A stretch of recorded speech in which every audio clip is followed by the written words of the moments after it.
নমস্কার বন্ধুরা, আজকে আমি রান্না করছি কচু ভেটকি। কচু ভেটকি রান্না করতে কি কি লাগছে একটু দেখে নিন। ভেটকি মাছ, কচু আলু সেদ্ধ করে রেখেছি, পেঁয়াজ কোচা, আদা বাটা, কাঁচা লঙ্কা, তেজপাতা, গোটা জিরে, ওটা শিলে বেটে নেব। রান্নাটা হচ্ছে সর্ষে তেলে, মাছে নুন হলুদ মাখিয়ে নিয়েছি। এবার মাছটা ভেজে নিচ্ছি।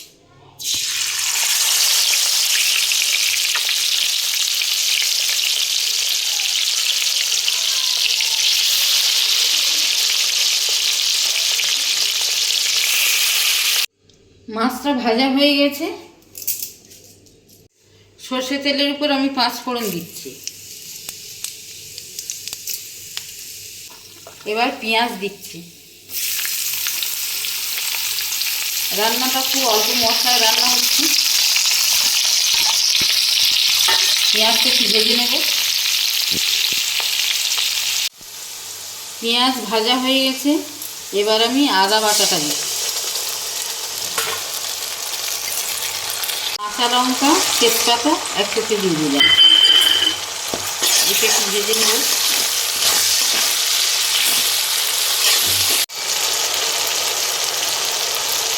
এবার আমি কচুটা দিয়ে দিলাম।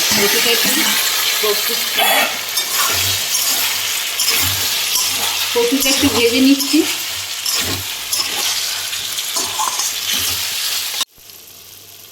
পেঁয়াজ, আদা, লঙ্কা, তেজপাতা, কচু সব একসঙ্গে আমার ভাজা হয়ে গেছে। এবার আমি বাটা জিরেটা দিয়ে দিচ্ছি।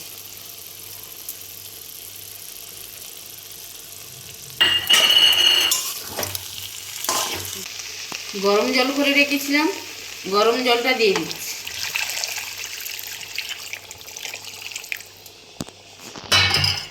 কচু আলু সব সেদ্ধ হয়ে গেছে। এবার মাছগুলো দিয়ে দিচ্ছি। মাছ বেশি ফোটাবো না, তাহলে ভেঙে যাবে। 1 মিনিট পরে আমি নামিয়ে নেব। কচু ভেটকি আমার হয়ে গেছে।